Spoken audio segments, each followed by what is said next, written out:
Well, welcome. This ninth session of Sanjeevani. And just want to say this session is getting recorded, so you'll get the official notice in Zoom to stay on the call.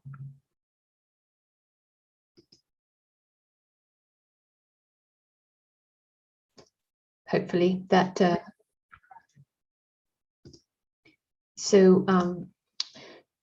It would be nice to hear your questions and thoughts from yesterday. I already have a few questions, so it's very nice to be able to engage with this subject of the phases of our stages through this long journey. But some food for thought before that, and this quote is by T.S. Eliot, and this quote goes, "We shall not cease from exploration, and at the end of all our exploring will be to arrive where we started and know the place for the first time."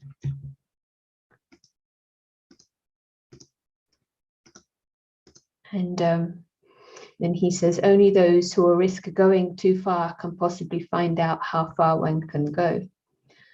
But it is fascinating, cliche actually, but such a truth in there, that we are looking for something so profound, but we are often thrown back exactly where we started. And he also had this interesting reflection about time, which we're going to explore today, which is very poetic, but has some depth. What we call the beginning is often the end, and to make an end is to make a beginning. The end is where we start from. And it would be interesting to think what it means for us. But today we're going to see the big picture and the spiritual model of time, which is a nice way to consolidate lots of the aspects. Ram and Sita story, law of karma, and many other details about our context on this journey. So I'm going to hand over now to Prashant and look forward to this exploration. And good morning, and thank you, Sarah, and for the useful reminders from T.S. Eliot, and nicely it sort of prepares us for today. Let us create a minute in the awake stage.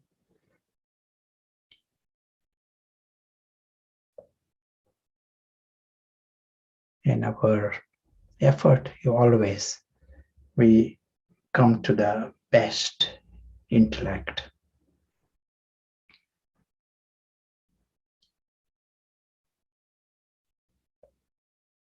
See everything through full clarity. It's extraordinary. We have the option to go to the full light, full clarity. In full clarity, we see the story as really a story. And we see the idea of the self itself is new. That invisible player wakes up. There can't be a bigger swing than this.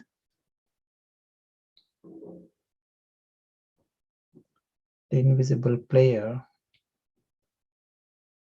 understands his immortality. It is obvious for him. His presence, his existence as a presence appears normal to him.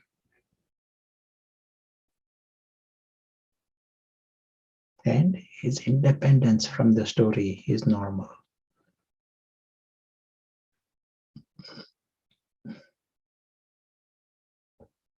Understands he needs nothing from anywhere for his existence. So when the word invisible player is used, he is also noble.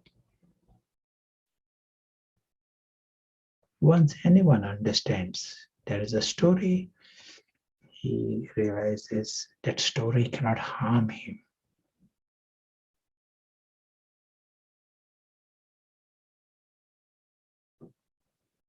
He is forever beyond harm, forever without needs,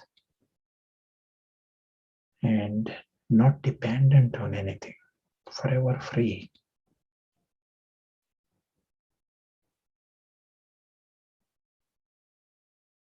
One step of using the right intellect. We realize nice word, clarity, intellect, but the swing is so much where you are just coming out of a nightmare and discovering this different reality altogether.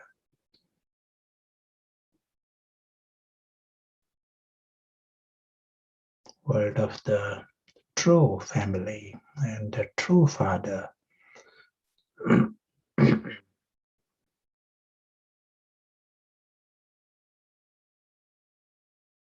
And that freedom from the beggar, freedom from the victim, and freedom from the slave.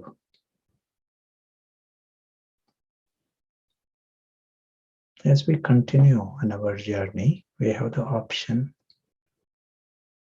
to keep this invisible player conscious.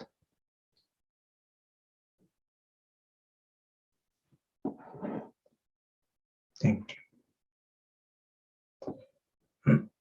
you.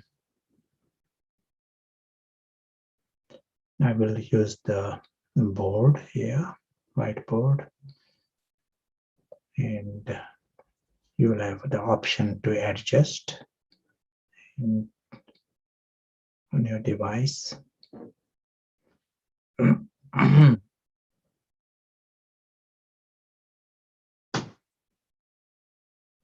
We are seeing the scale of the shift from state of confusion to state of clarity. It appears to be small, little change, but we are seeing it like a night and day.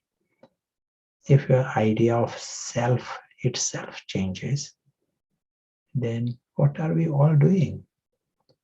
We are working for some fake self. It is like a identity theft has happened at some point. And it is not a little change, little identity. You are completely new idea of the self. So yesterday we saw our journey. We go through this physical world. We agree to this. There is an invisible traveler is passing through this. But we saw yesterday that our journey from the beginning to the end at the physical level, it goes through many phases. We saw, just like in one lifetime, we go through different phases. At one time, he literally leads a life of a baby completely, at the mercy of everyone else. And then he becomes, a school child, and then he becomes in youth, and we adult, then old man, and very old man. It goes through so many phases. Same person. In the same way, we go through these different phases in the journey of the soul. And in this journey, there are many, many births and rebirths. There are reincarnations. And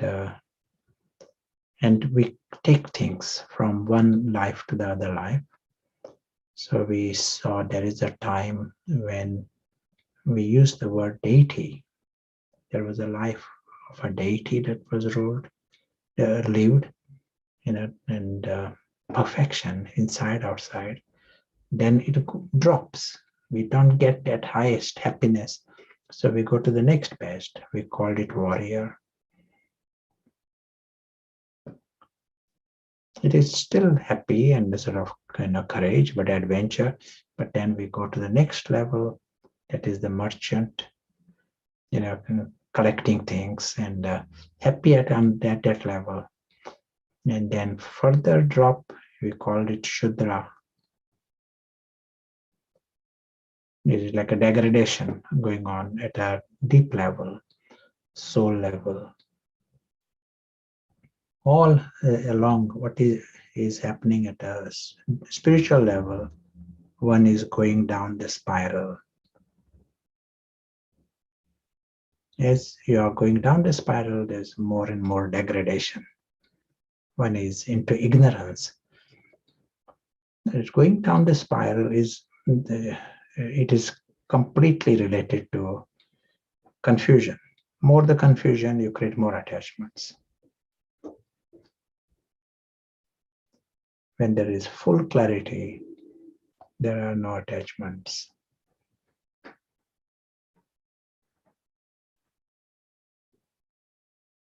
And then comes the time when we are still at another level, and that is demon. So it is a huge swing. Deity at one point, and the demon. And the deity deals with happiness and virtues and wisdom. Devil, demon, it is ignorance and sorrow, giving sorrow. And we also spoke about the phase of the Brahmin. Brahmin is the time when you are going up. The student life and the highest time. Today we are going to see the subject of time and how this inner change reflects in the outer world. We are going to see this. We saw there is a cycle happening here already. No one stays in one phase forever. No one goes down forever. But our journey is in cycles. Just like there is a day and the morning and night and day again. Something similar we are seeing here at another level. We go through that larger cycles. You feel free if you want to add anything, ask anything based on what we spoke so far. Do you want to add? And then we'll come to the new subject. Just to clarify, so is the personality of each birth dependent on the personality of the last birth? So, for example, if one dies, leaves the body or passes on in the warrior phase, does that mean in the next birth, the warrior phase continues? Yeah, we always continue. Whatever habit I created, good or bad today, it continues tomorrow. And the same thing happens. Whatever I have achieved internally in one life and I die, it just continues. We never get a reset, just because a person has died. That pattern continues. Good habits also continue, bad habits also continue. So maybe today we'll find out at what point does the soul go back to the home? I guess that will get clarified today. Yes, sure. Okay.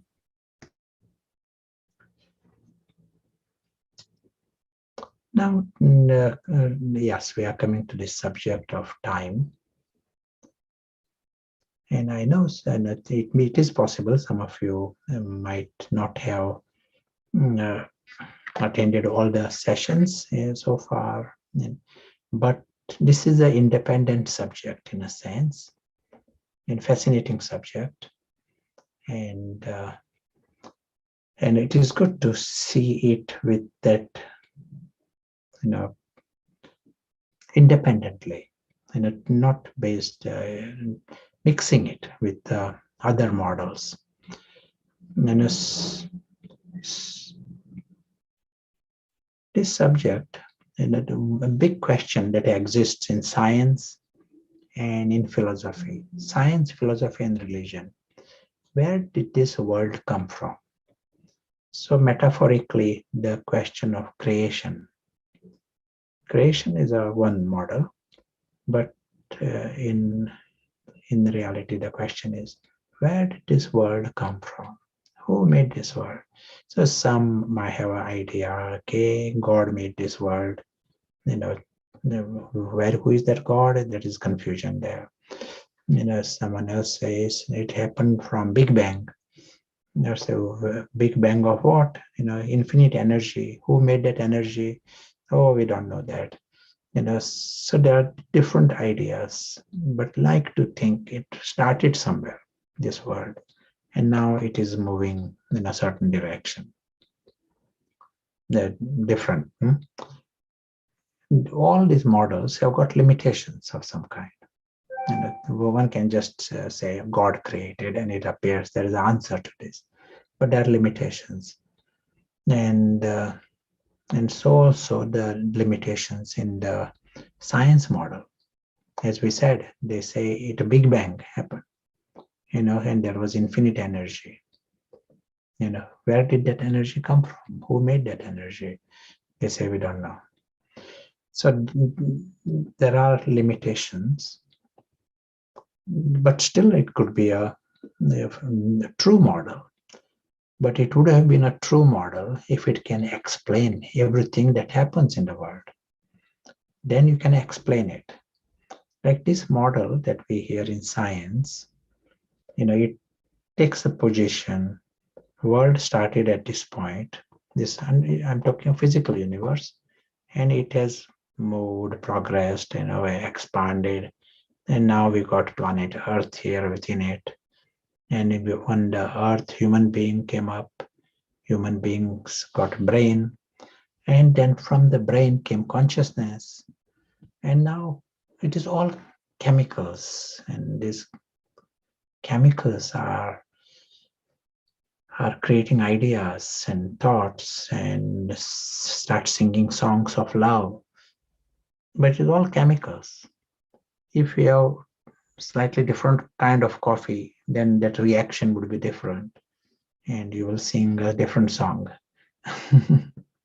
It is literally, this is the thinking in this model, that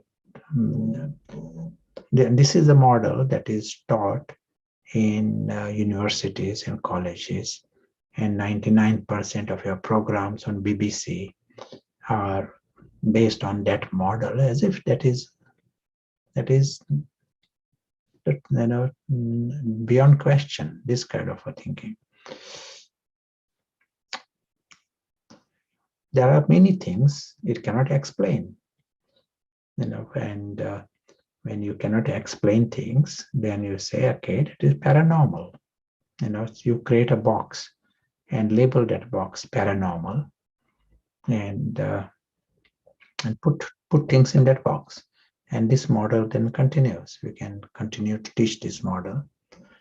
For example, there are people in this country, there are people who can tell you what is to happen tomorrow. In experimental conditions, they can show this, what is happening tomorrow.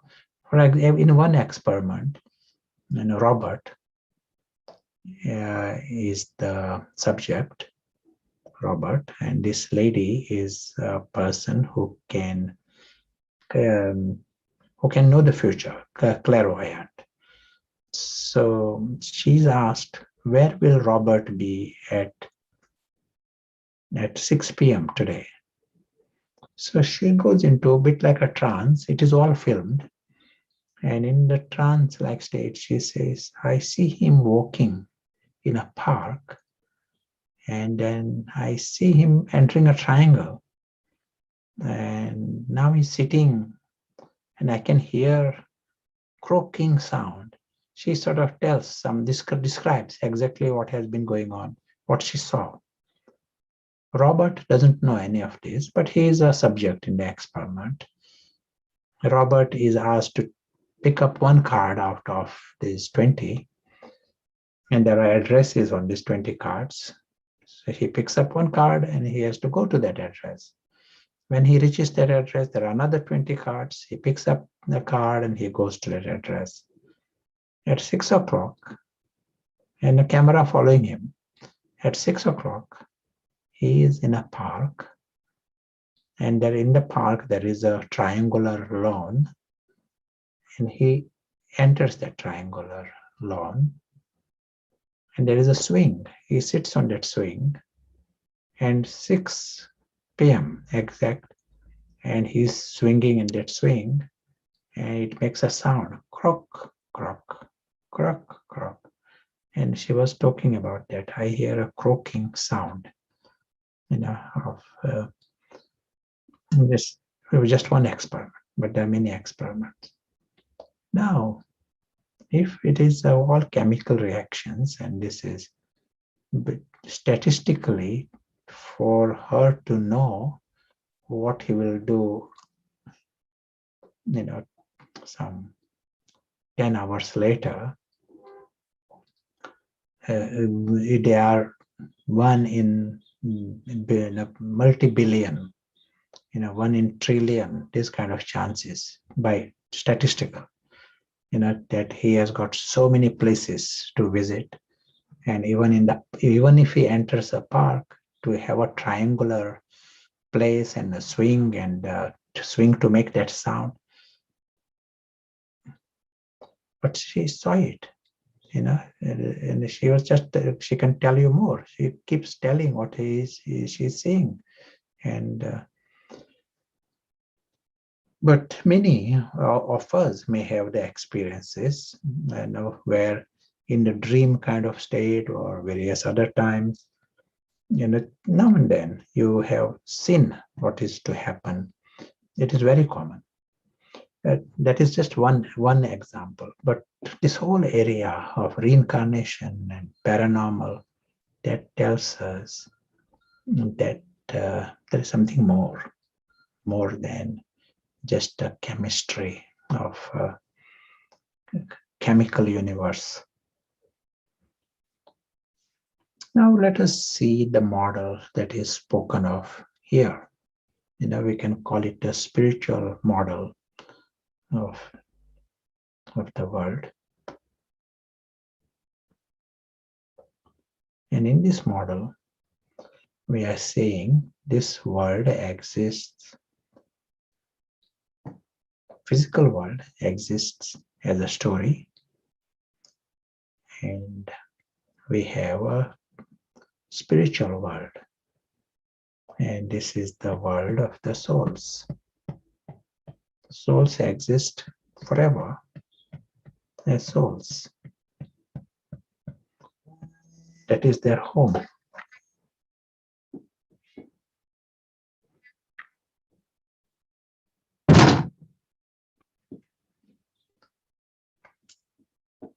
So souls exist in that home, and when they are in the home, there is no experience of anything. From the home, they come into the physical world and are experiencing the story. Sure, story, but that story exists in the model of a film, literally film. And we are experiencing a film. Film starts at a certain point. We go through a long experience of the film. Film ends at a certain point.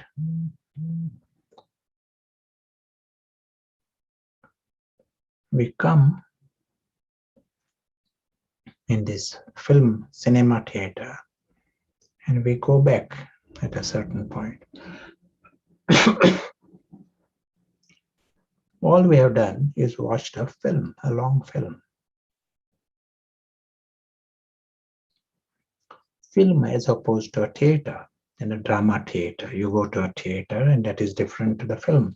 What's the difference? If I was to ask you, what's the main difference between a film and a theater? You would like to say?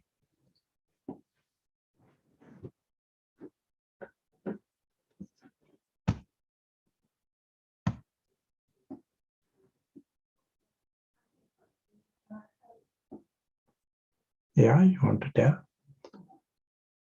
What's the main difference? Or is there any reason to emphasize it's a film? Film cannot be changed. Yes. You see the characters on the stage in a theatre. Yes. The film is recorded and replayed. Yes. You can also have stand-ins with a theatre, so it can be different people playing the same part. Yeah. Okay. Film, the actors are the same. One more thing that happens in a film. In a film, there is slides with the whole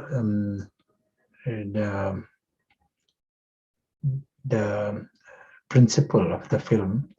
There is one slide and there is another slide. They have different photographs.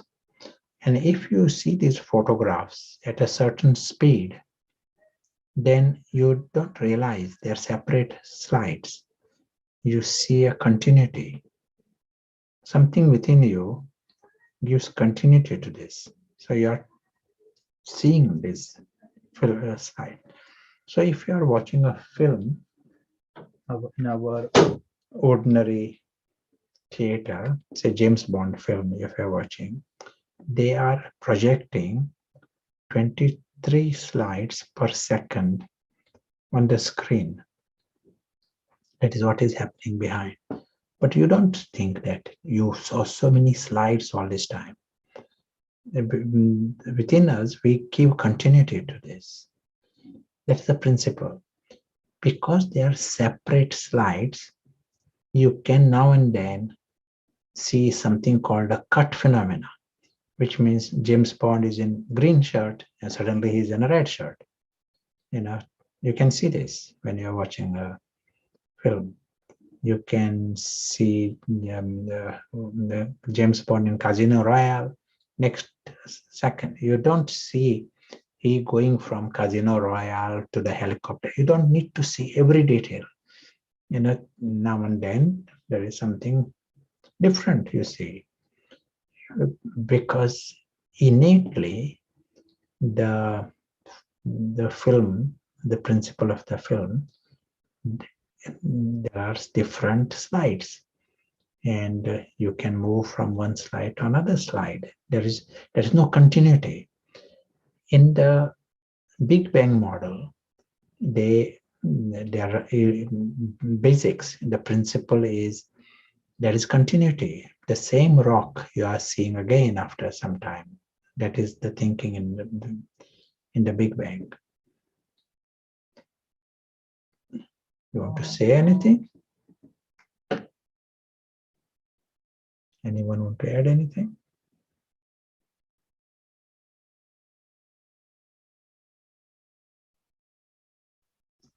No comments at the moment on this aspect. Yeah, excellent. So now, if we come to this model, you are realizing you are prepared now to see miracles, because the world is made of that, it allows miracles. Like in the science model present, what we are teaching, because it is a model in which there is continuity, even if you demonstrate to them miracles, they will say it never happened, or they call it paranormal, but their model cannot explain. And if any model has no explanation to the observed phenomena, that model is less likely to be true. If there are too many exceptions, then it is less likely to be true. So here we are seeing there are too many areas where this science model has no explanation. When it is a film model, if there is pattern, a certain pattern that you see, and if you see continuity, it is coincidental. It is not absolute, the pattern. Like I can make a law of the milkman. That milkman comes at 6 o'clock, first law of milkman. But now and then milkman comes at 8 o'clock, sure, but he comes at 6 o'clock most of the days. So there's the law of the milkman. But reality, it is not absolute. So this knowledge tells us that all the laws that we learn, in our colleges and schools, they are not absolute. And they are patterns which work, which we see most of the time. These are the patterns.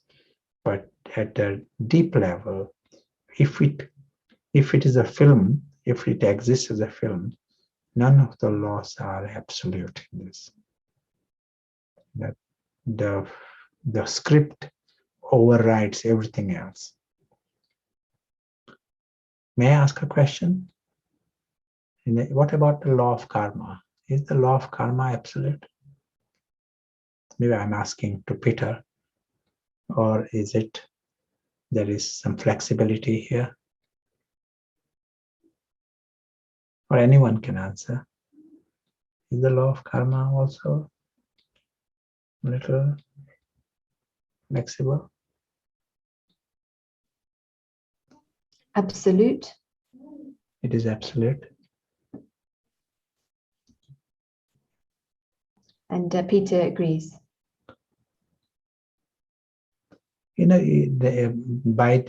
Both cannot be absolute. We say that this film has got a script, and then the law of karma. Both cannot be absolute. One of them is having the final authority, and in this model, the script has got a final authority. And just like the law of milkman, maybe 9 times out of 10, milkman comes at 6. In the same way, here also, the law of karma may be working for million times, and but it is possible 1 time out of million there may be some variation in the script is, we have to accept the script the way it is. Maybe, what all I'm saying is this is the script may be based upon 100% on the certain law.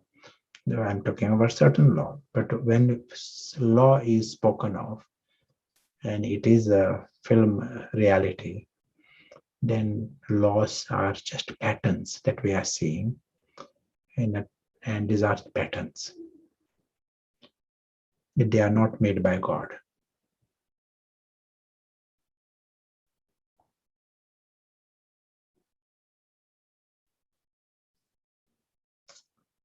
Now, any other thoughts? Anyone want to add any other thoughts? I want to ask Sweden. Any thoughts from Sweden? Is the concept okay so far? Is it? Is that an invitation to type? Type. As we're live streaming at the moment. Yeah, type. Yeah, so feel free. Yeah, the more evolution, the more it can change towards script. That was the comment from Sweden. Evolution, sure.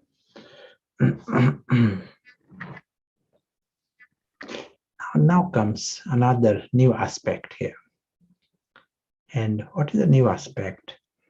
When we start the journey, the inner life is like this. All the souls, when we first come down, we are 100% conscious with the paras intellect. There is no confusion and no bondages, no vinash forces. By the end of the journey, we have gone from deity, warrior, merchant, Shudra, and the inner life has become 100% in degradation with the ego ruling our life and vinash forces. A very different life. Change has taken place. When the inner life is 100% clean and highest and the best, godlike, that inner life invites the best of the possible worlds. So what they are experiencing, we can call it the golden age of mankind. At the beginning.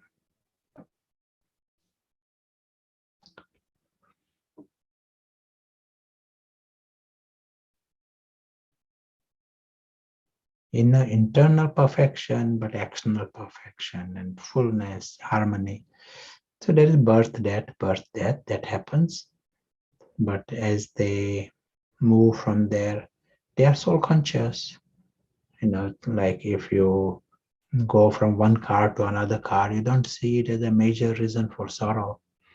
You are seeing without bondage of any kind. So the soul conscious society, there is no reason for sorrow at all. Internally, they are into their highest consciousness.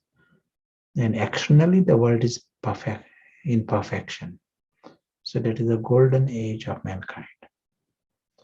By the time we reach this point, quarter of the journey we have completed, we find ourselves in a state, inner state changes,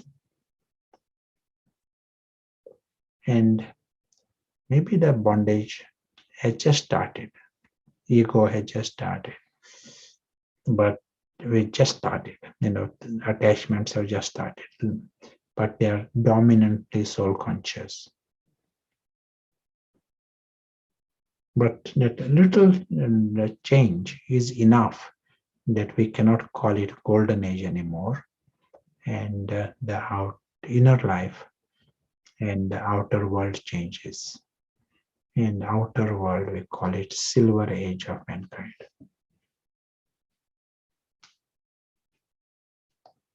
So film is changing as we move from Brahmin to warriors, then Brahmin deity and warrior, and the inner life is changing. With that, the outer world is also changing. Same thing happens in our journey, in our life also.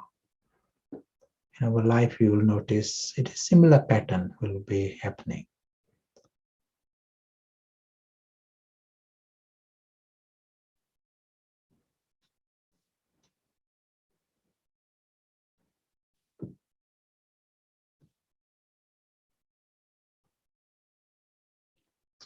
Outer world is a reflection of the inner world.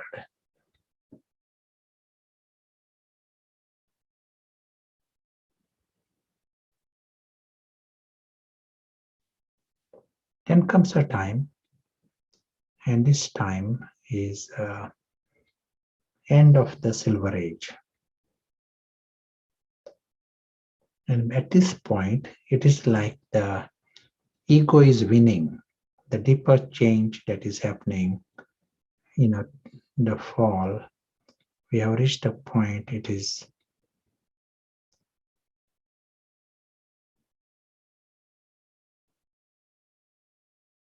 there is 50%. Ego is still there. And it is growing. and soul consciousness is becoming weaker.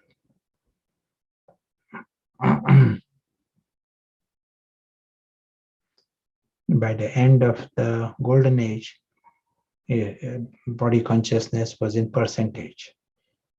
But as we progress further, it gets momentum. So we have gone through at this time, it was a deity phase, then there are dominantly warrior personalities. But here comes, ego is reaching a point, it is crossing 50%. And when it crosses 50%, then it is very strategic. It takes over, means a big thing. And then from that moment onwards, our life is bound to be ego dominant.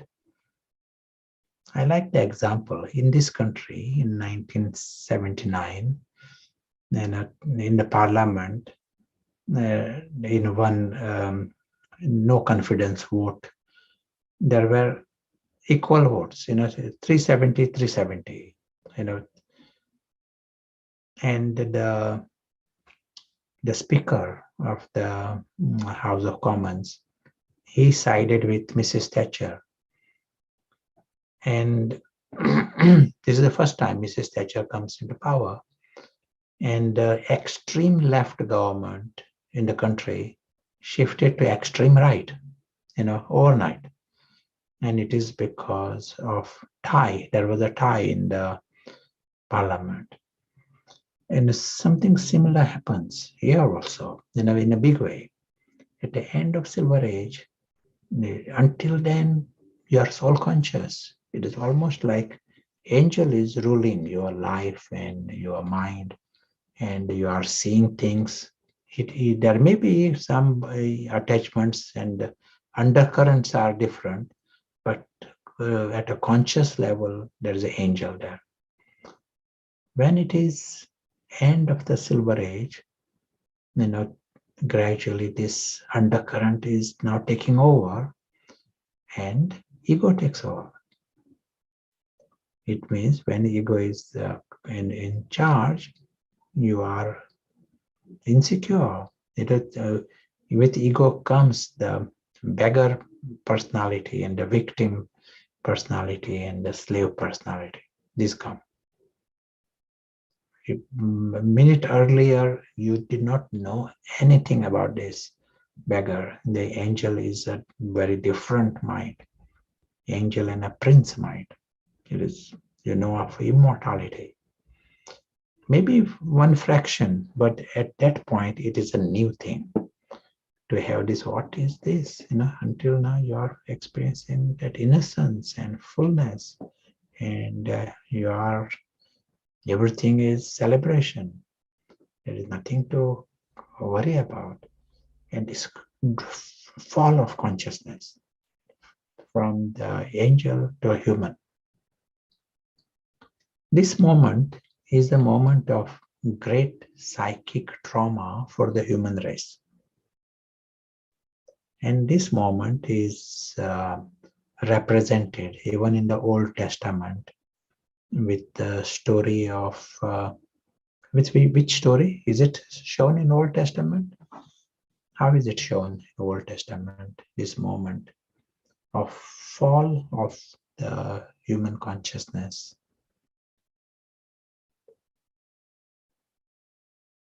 Have you heard this? Do they say fall of human consciousness?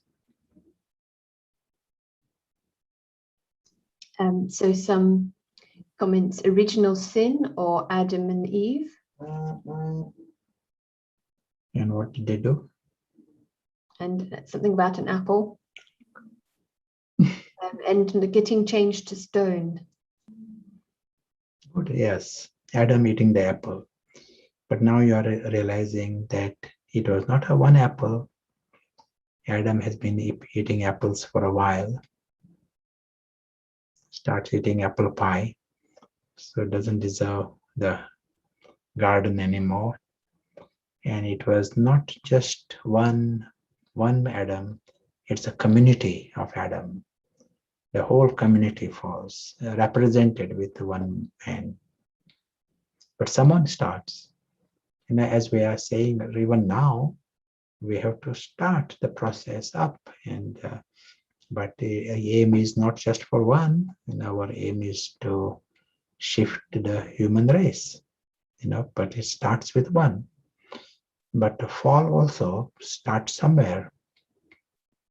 So these human beings now find themselves in the lower consciousness, and this time in our period is what we mentioned.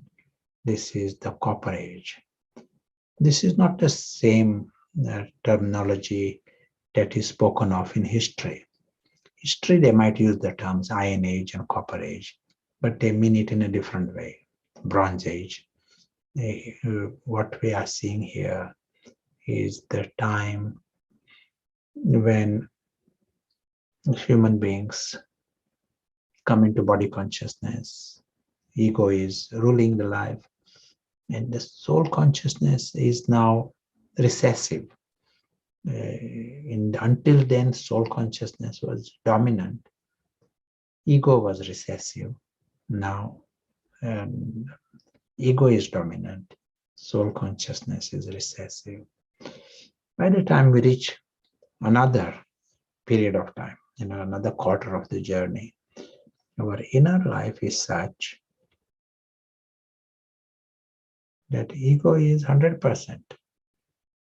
Soul consciousness is completely decimated. And so the last phase of this film, we call it the Iron Age.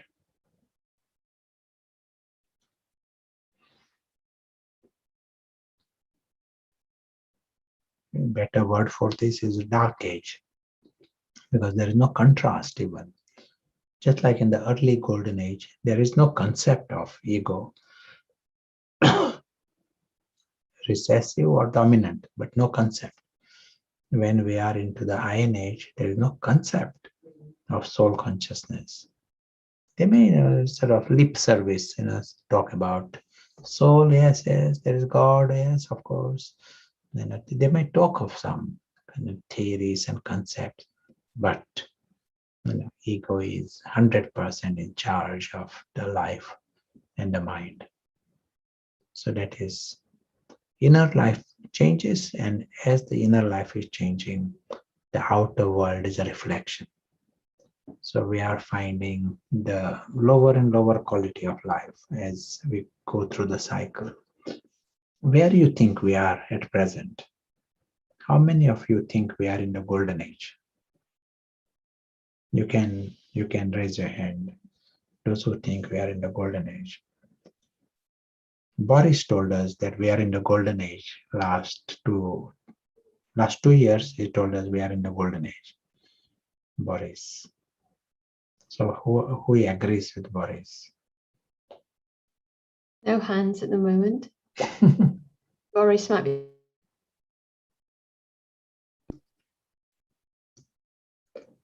Okay, who think we are in the Silver Age? We won't inform Boris about what you tell. The questions are some people in Silver Age and some are not? No, it is the same age for everyone.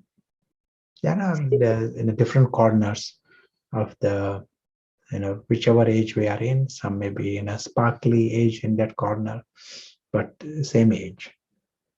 Difference between age and phase. So yes, so I don't know if one comment is probably Silver Age, not sure if that was a statement.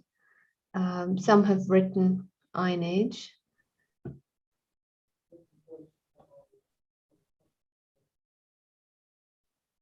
Is there time for each age to exist?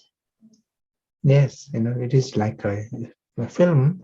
Film has got, in this case, we are showing 4 parts to the film.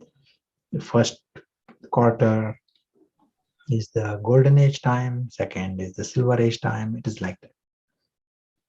Okay, so one comment is we might be in the Silver Age.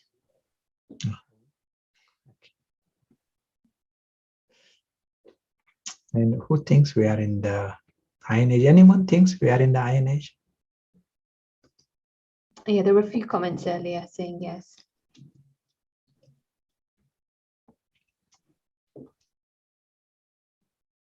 And another comment, no, we are at the junction of the two ages. Sure. Now, another aspect in this model to know, at the end of Iron Age, then comes comes the Golden Age, of course. But before the Golden Age, there is a age of transformation.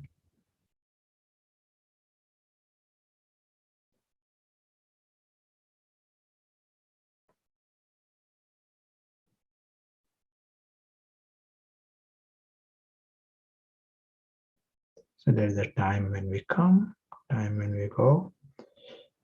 And this age of transformation, this segment, it's the last part of the Iron Age. We call this part the confluence age.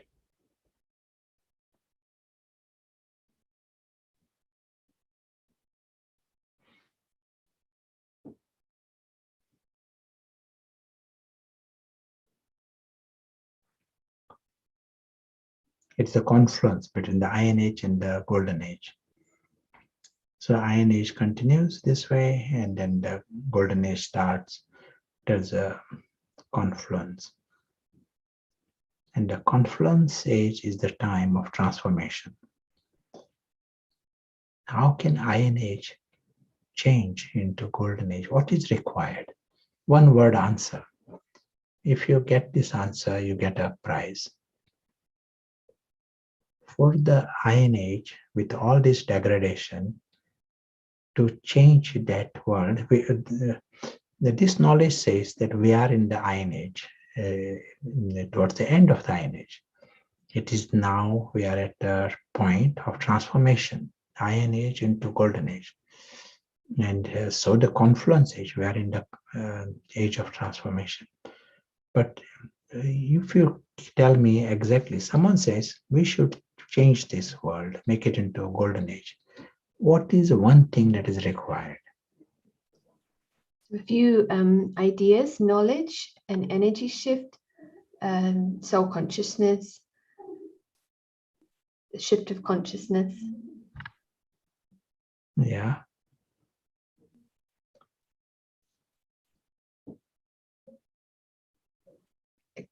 Complete stage, being free from bondage of actions. Karmatit stage, remembering God, soul consciousness. Yeah, very good. Yeah, you got the answer. The reason we are in the Iron Age is because of darkness and because of ignorance. Darkness of ignorance. That is always the main reason. First confusion, and confusion, then you will only do wrong actions in confusion. So you end up creating all kinds of this, complications in your life because you don't even know, who you are, what you are working for. So that happens at the end of from Silver Age onwards. We are end of Silver Age onwards, and ignorance has started. It keeps on increasing. That's why confluence age, we can call it confluence age only if there is injection of knowledge, injection of truth. So in knowledge comes in, some understand knowledge, some make use of knowledge, they bring about change. We call that process Brahmins. So Brahmins are those who want to learn, who bring about spiritual transformation. Okay, then the knowledge has come, but world population is in billions. how many people have patience to learn and understand, practice, and get up in the morning, create time, follow the disciplines? How many people want to do something like this? So how will the rest learn? If you do not learn through wisdom, is there any other way? Or it is just some learn and some don't learn? What happens? Pain and sorrow. Learning through pain, learning through sorrow. Yes, so this is what happens in this scheme of things. At the confluence age, two things happen. First is the incarnation of God and new knowledge. Worth remembering these things. Incarnation of God. And the God, if there's such a huge transformation is to happen, God is required in something like this. And as we said at different times, God implies one who is embodiment of truth and embodiment of knowledge. So that is the starting at the beginning of confluence age. But as time progresses further, then another process starts. And this is the process, destruction starts. This is the machinery of pain gets more and more intense. And the end result of pain is we have to settle all our accounts. And as I said, we'll have to go back home. Settling accounts. We can't, many have died. Just dying is not settling the account. Just to give an example, one lady, she said she had attachment to coffee. Okay, she had attachment to coffee. And she has no intention to give up coffee. But then she was getting headaches, and she realized that it is connected with coffee. So she stops, but changes the brand, buys another kind of coffee, and then it was okay.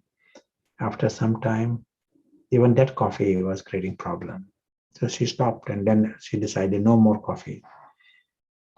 And many years later, now she tells me that if she just thinks of coffee, she gets palpitations. So can you imagine just one bondage, like a bondage to coffee? She needed so much pain, over years, headaches and headaches before she really takes a decision and decides to stop that,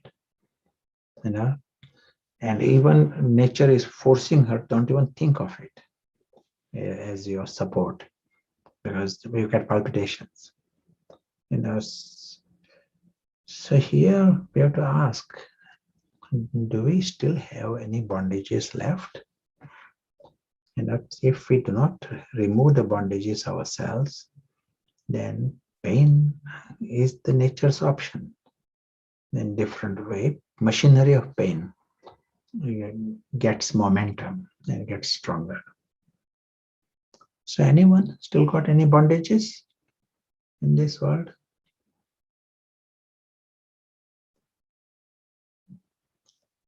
Is anyone creating new bondages?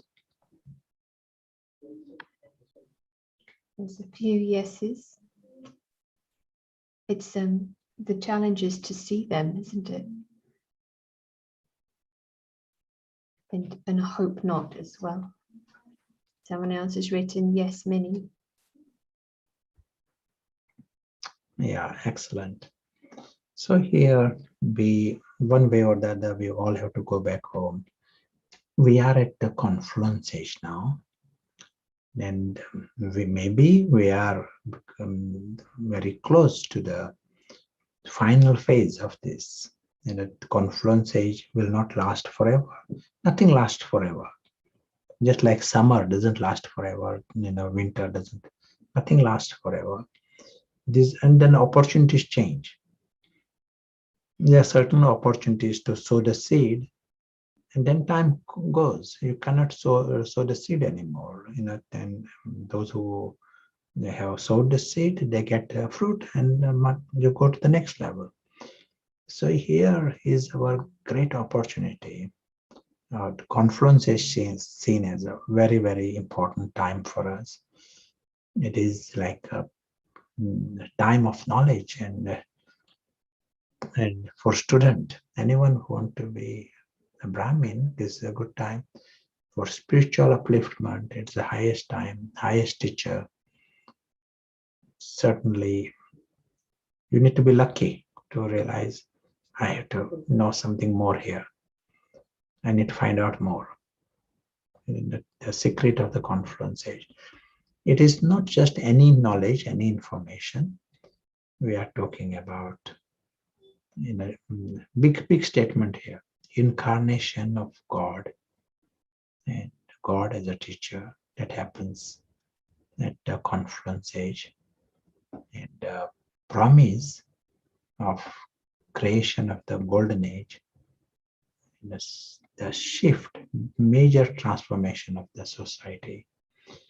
And as we also say, to create golden age, this iron age will be destroyed also. All of this is at we are at that point, at the gate of this transformation, threshold of this big transformation. And in a silent way, you, me, we have a duty to help the brothers of the world, and to know the option of knowledge, at least. We know not everyone will use it the same way that we agreed, but they should get the option of the essence. They need to know what is the most important thing they can do if they realize their time is short. Okay, so let us hear some thoughts from you. Any comments, questions?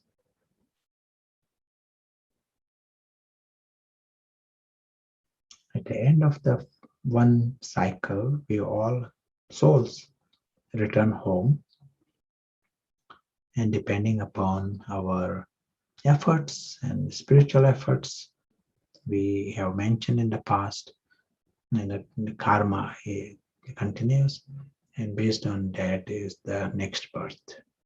Golden age starts.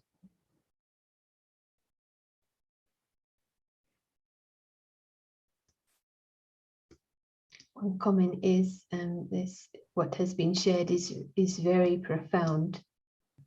A question: what happens to those who don't understand or don't take this new injection of knowledge?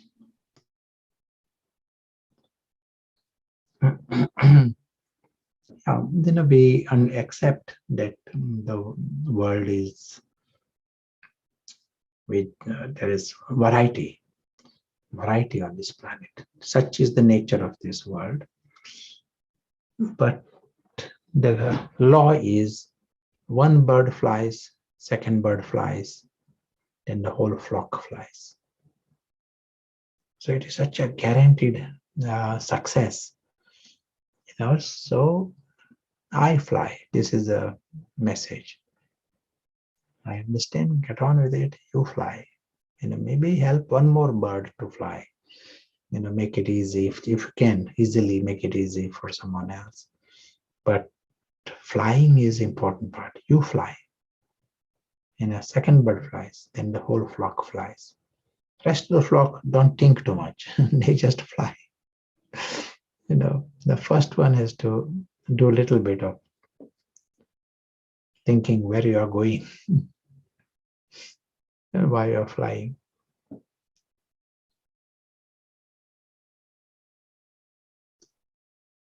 For those who are unable to balance their karmic accounts by the end of this confluence age, do they remain in the soul world and come back in a more degraded age than the golden age? At the present, if you are talking about present time, the karmic account is all settled through knowledge or through pain. These are the two options everyone got. We become 100% clean, and the aim is we offer the method of knowledge. They themselves want to let go, but if that doesn't happen, it will happen through pain.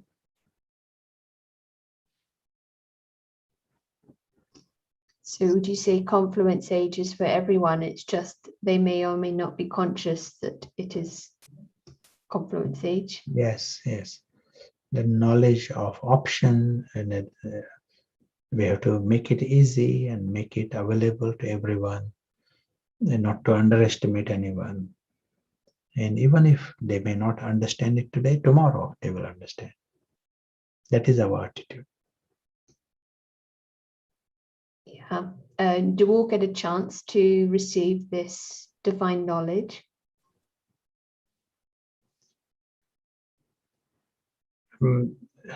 Of course, everyone will get a chance, but as we said, it may not be, there may not be luxury to. Right now, we have got a luxury to meet, ask questions, discuss, put into practice, homework. This option is there. Maybe as time progresses, there will be not a option like that. It will be a different. If thousands, this kind of numbers all realize and they all want to rush at the same time, there will be different. Methodology will be different. Machinery will be different.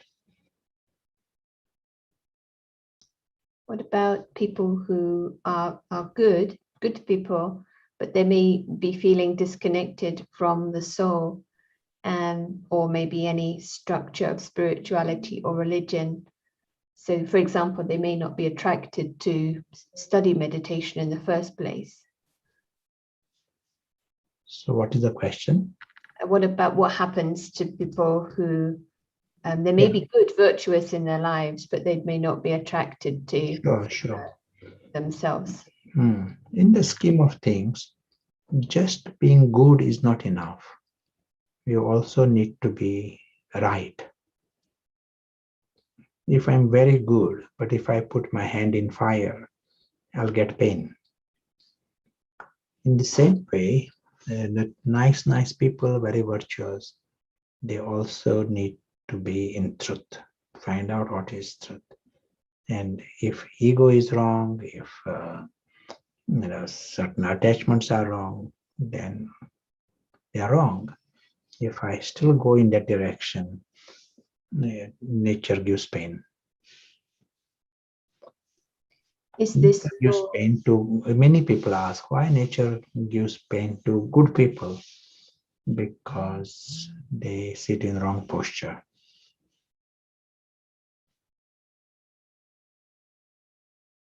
Okay, thank you. Is this law absolute? As we said, at all levels, that we should see them as absolute. These laws, But when it comes to the script, we understand that script is ultimate. The absolute is script. But within the script, here are the laws. We operate with those laws. For those who are settling their karmic accounts through pain, is the experience of hell actually on this earth? Yeah, this Iron Age is actually there is no other place called hell anywhere else. In this Iron Age, there are the opportunities for the demon to create some of his outposts hell outposts. The Iron Age.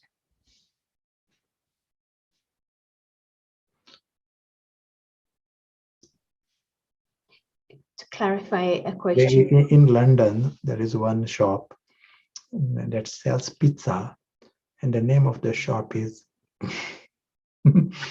Pizza from Hell.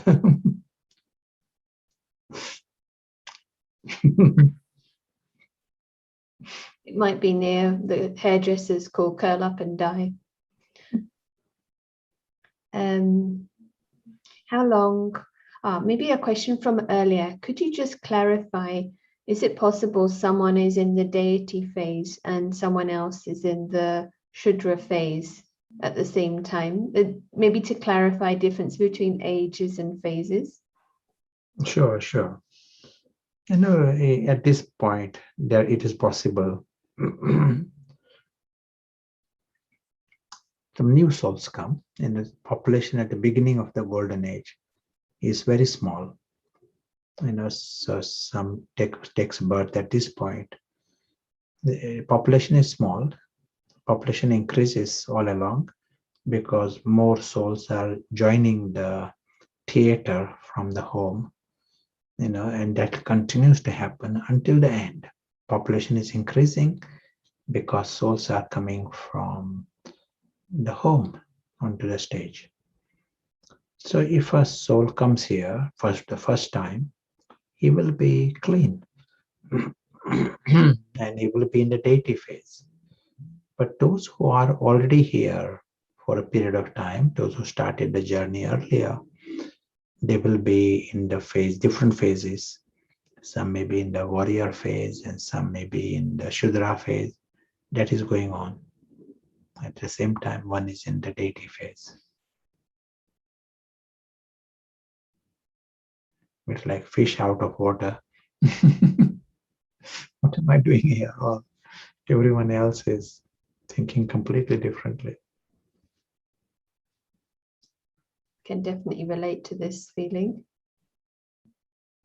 And comment on this. Comment is, if a person has met many people who think they are in the deity phase and begin to look down on others in so-called lesser phases, but in reality they may still be being ruled by ego. So yeah, we have other questions. I don't know if this is a good time to take a pause and create time for discussion.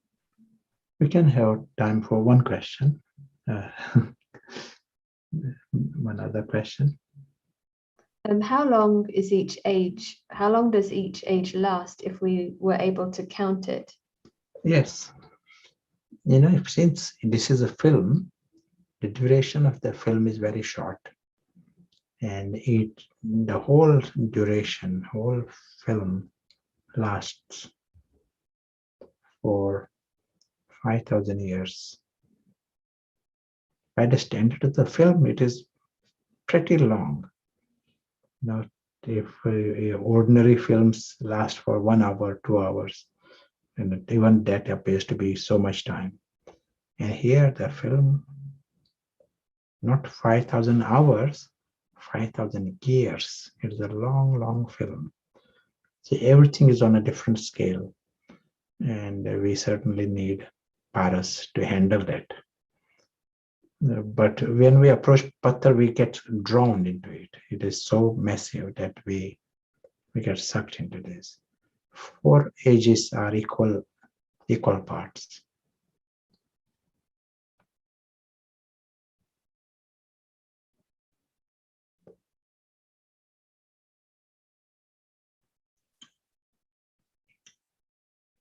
Do you want to do the poll?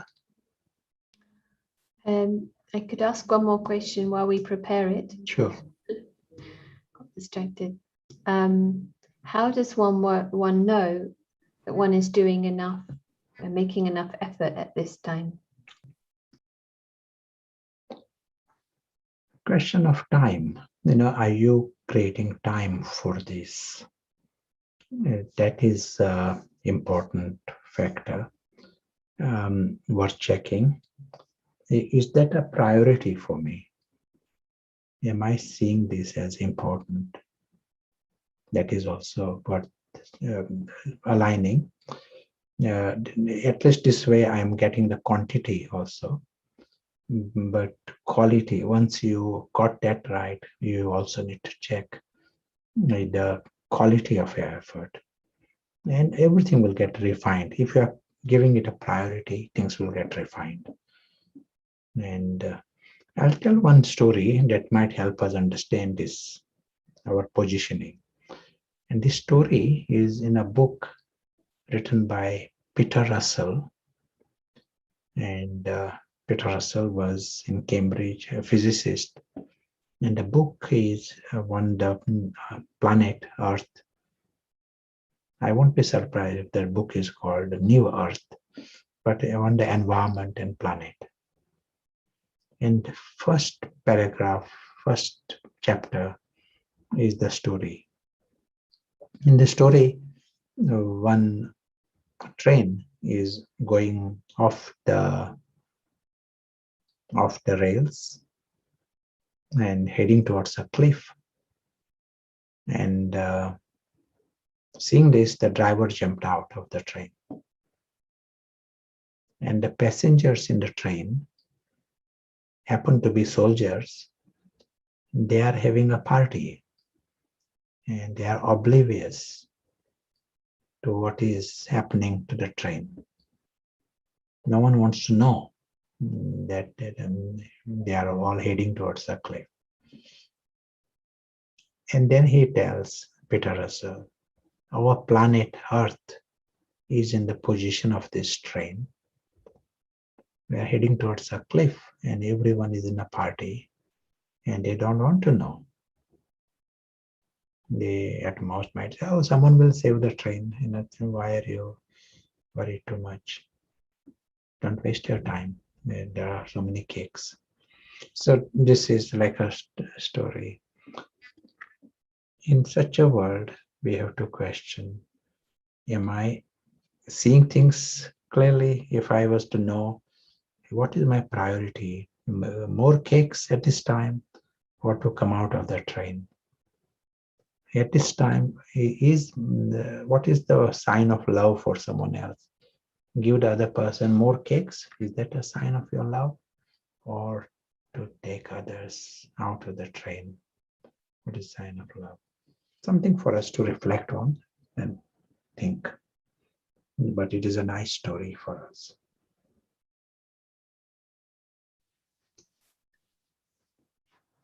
It's useful to have visual metaphors.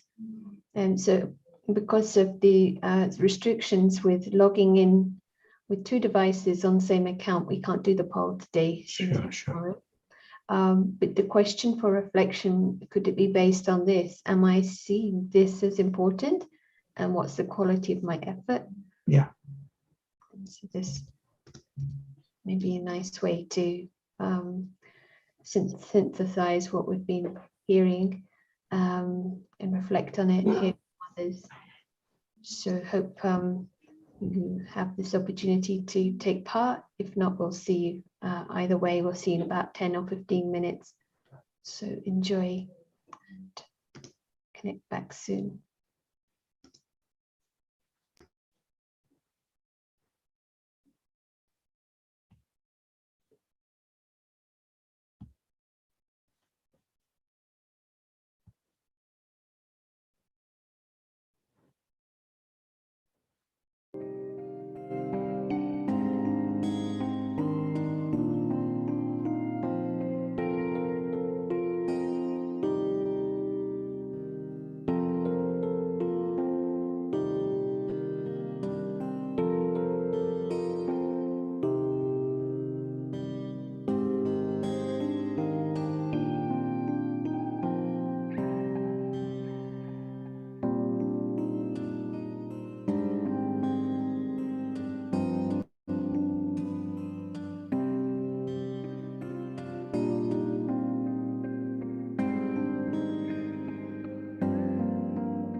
thank you everyone for contributing to such a beautiful meeting in the rooms. And if you had a short break, I hope you enjoyed the reflection time. And just to create a little pause right now together to bring this topic to this experience at an individual level, just to reflect on one essence. And we'll come back in 1 minute.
Thank you for sharing in this power of 1 minute. And just want to share what I noted down here on this subject today, this aspect that soul consciousness is recessive in the second half of the cycle. So, and ego is recessive in the first half of the cycle. Thought was very interesting. So when there is the light, there's no concept of darkness, and vice versa, and that we need a new knowledge, a new input, which is where the incarnation of God is necessary, who is seeing from outside and beyond. And we need Paris to handle this amazing drama and 5,000-year film to be able to handle it. If you're playing Cinderella part for 1 day is one thing, if it's 1 week, if it's 1 month or 2 months, but if it's many, many years, you get drawn into it. And paying attention to quality and quantity will look after itself is such a fun way to practice, rather than setting ourselves these hard and fast rules. We lose the fun. So it'd be lovely to hear if you'd like to highlight anything and anything from the sharing. So I'm going to pass back to Prashant, and we still have a little time if you have any questions as well. Thank you. Thank you. And I'm sure you enjoyed the group meetings.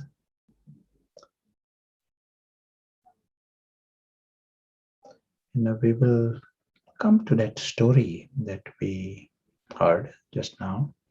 And I like this image of the train, and then the time is short, and are the priorities in place? That's something for us to question. Will there be regrets? Everyone need to know if things change very quickly. Are you happy? Are you fond of your past? So the spiritual message is, here is the film, the whole theater is over here. Every minute, I'm just thinking of this. This mind is wandering into what happened yesterday and who said what, and something was nice, but you are in the train. When you are creating new bondages here, new attachments, that time you tie yourself to the train, to something within the train. That is enough. You are tied. And which means even if you decide, you will find it difficult to come out because there is a knot there. Certain of our actions, and that includes addictions and lust, the whole department of sex lust, that is seen as a double knot. There is something more, emotional bondage, but it ties the soul into this train in different ways, and just means an obstacle to the person's freedom and reason for repentance down the line. Every second you are just thinking of this home, you are coming out of the sinking train.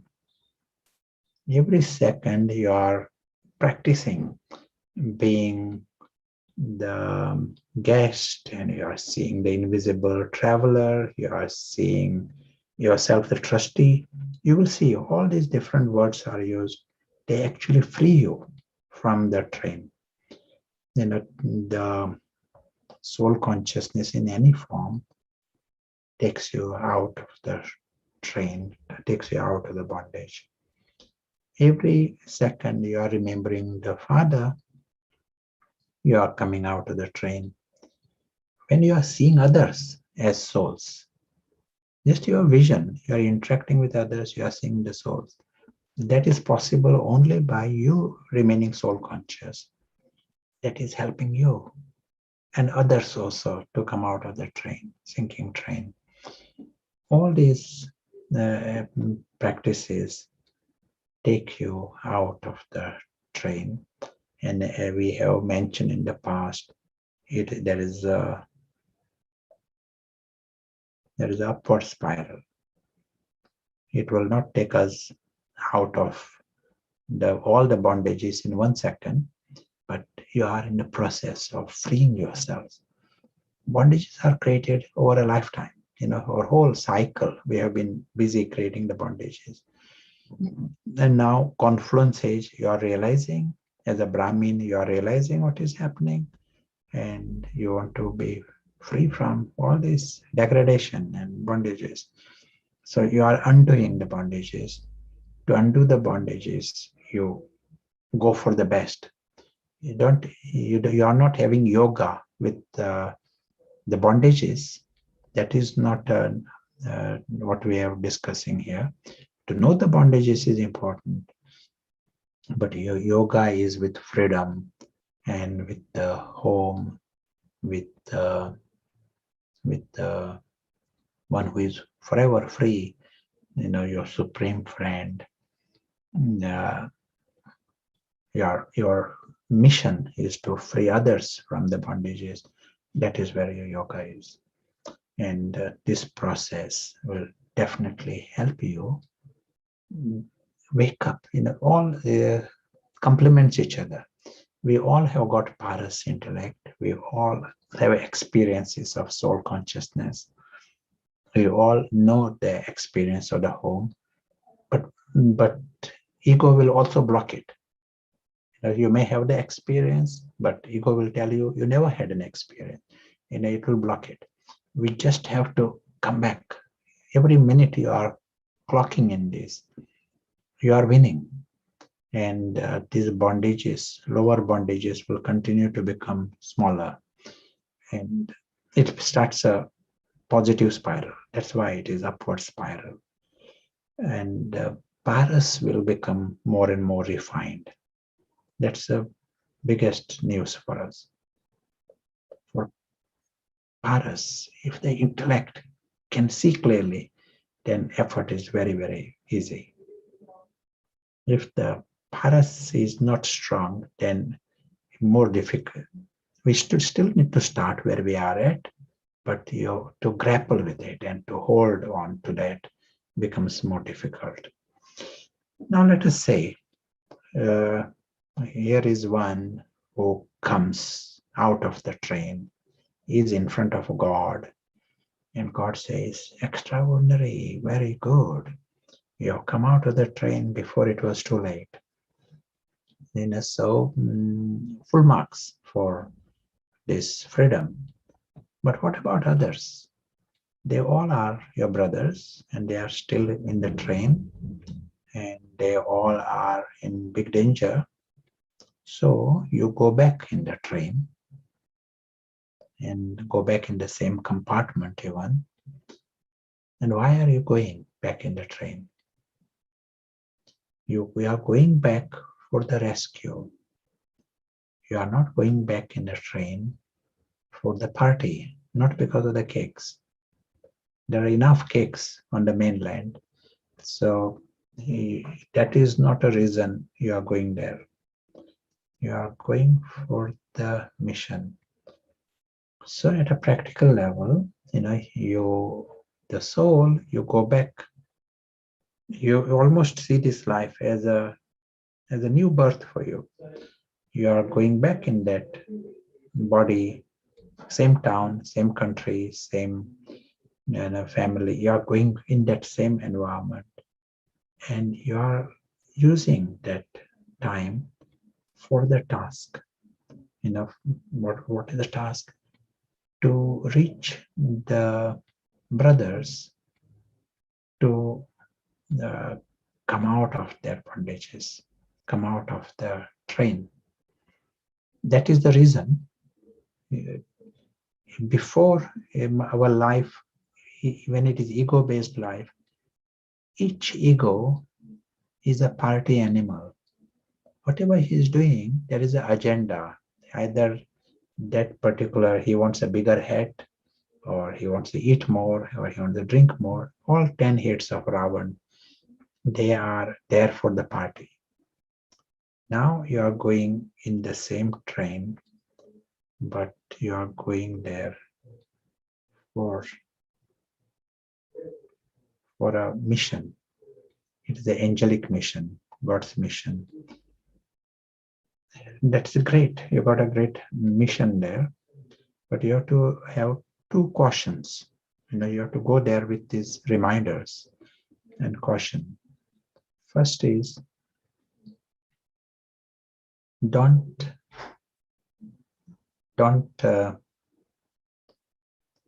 get drawn into the party. That party is going on there. Don't join the party. And what is the second mission? And what is second caution? Stay near the door. You have to be ever ready to come out of this train at the last minute signal. This is the message given to all fire brigade. You are going for rescue, but you don't put yourself into danger. You stay near the exit. You should be able to get out of the mess at in an instance, in a signal. So you are going in the train, but remain free, that you are not in a trap, and don't join the party. If you yourself for rescue go there and you are into the party, then God will have to send someone else to rescue you. So that is not a very good sign of a rescue server. So here you are taking that position. In that position, there is a safety for yourself. It's a life position.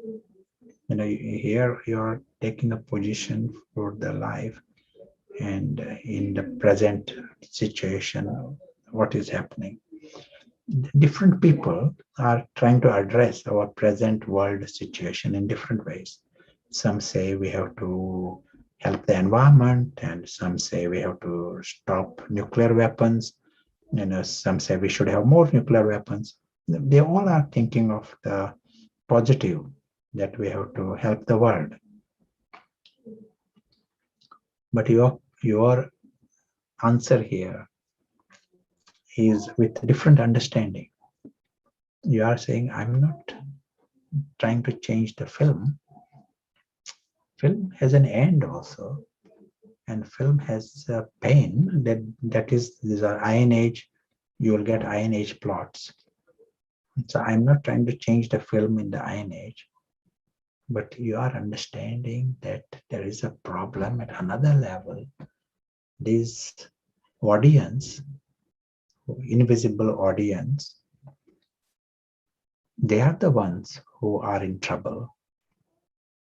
Confusion and bondage, that is all happening in the invisible audience. They are the ones, they need to be freed and taken out of the train. Yeah, that's excellent. So let us hear some thoughts from you, and if you want to add anything.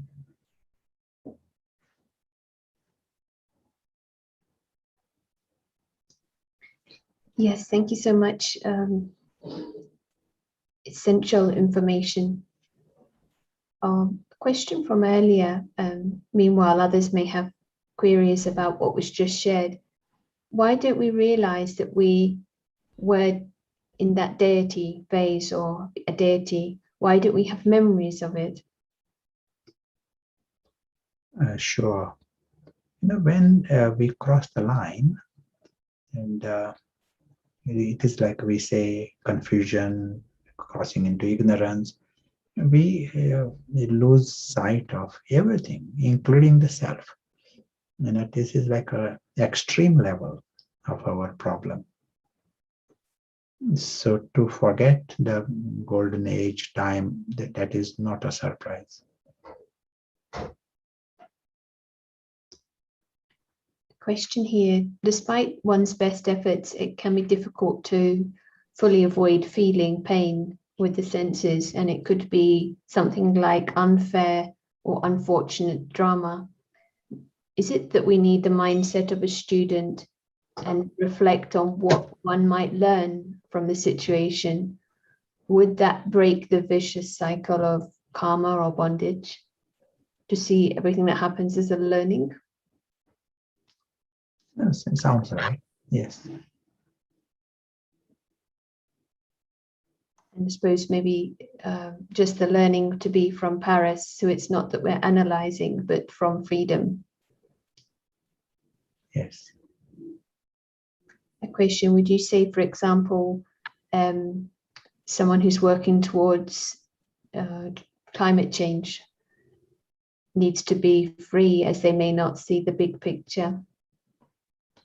That's true. Yeah. Because all these answers, they are seen without seeing the bigger map. If I am trying to help the elephant and I have only seen the tail of the elephant, I might be really, fully committed to fixing the tail. But once you fix the tail, you realize that I was ignoring something else, and it is a bit like that. When I see the whole elephant, I realize what is really required is something else. That's why the first priority for us, for those who want to be helpful, to get the Paras perspective. We get a full perspective, full view. And then it's so radical. You realize there is a film, and film doesn't need changing. Film is okay. In the film, there is going to be destruction, and still you are not rushing to stop it. But the audience, they need to be in the sense, so different perspective.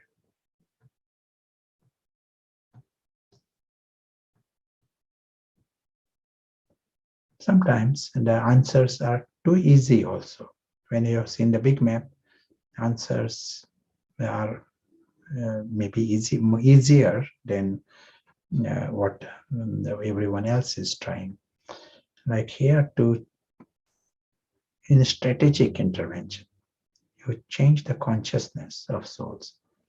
Not only their sorrow disappears, their interpretation of the things, they find things amusing. Film is made for different reason. You are seeing it with different eyes. But also that higher consciousness has its own return. It creates golden age experiences. So strategic intervention, intelligent intervention brings big results and creates golden age.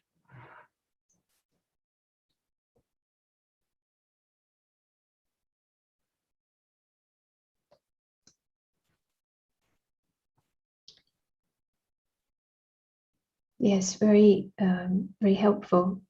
We can share in the chat and by email the reading material that's available. Probably email will be better.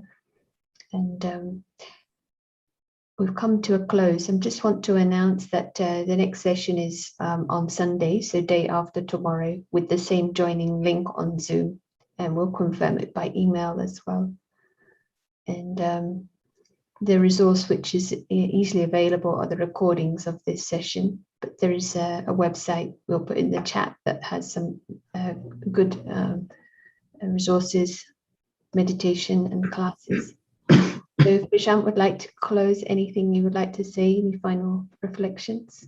Yeah, maybe homework?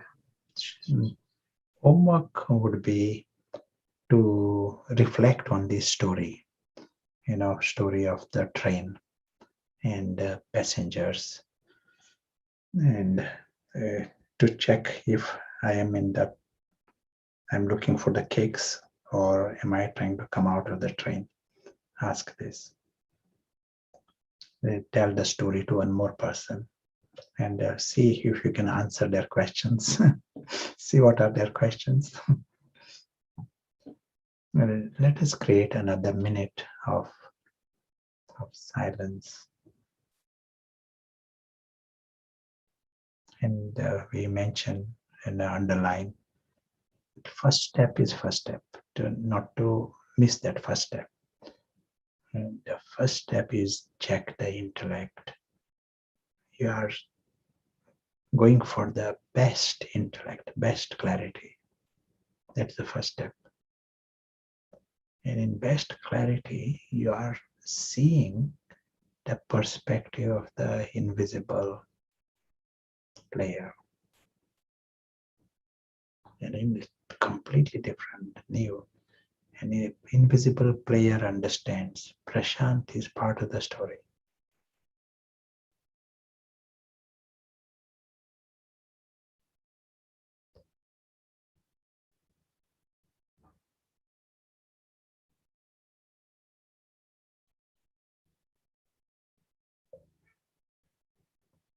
Such a shift.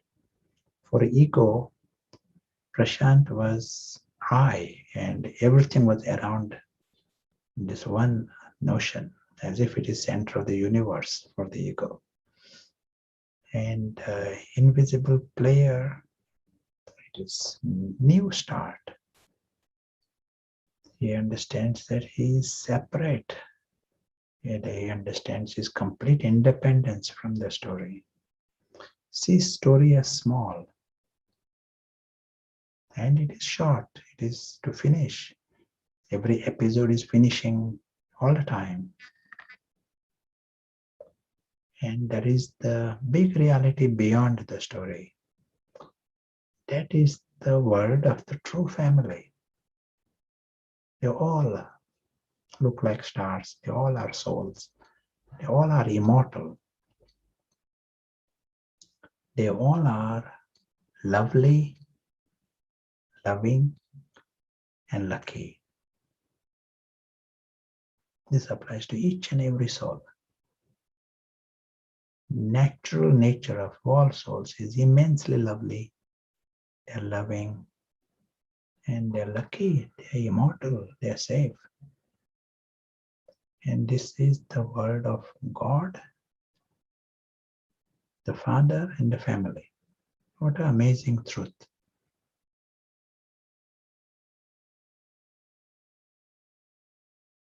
As we continue on our journey, we remember this beautiful truth.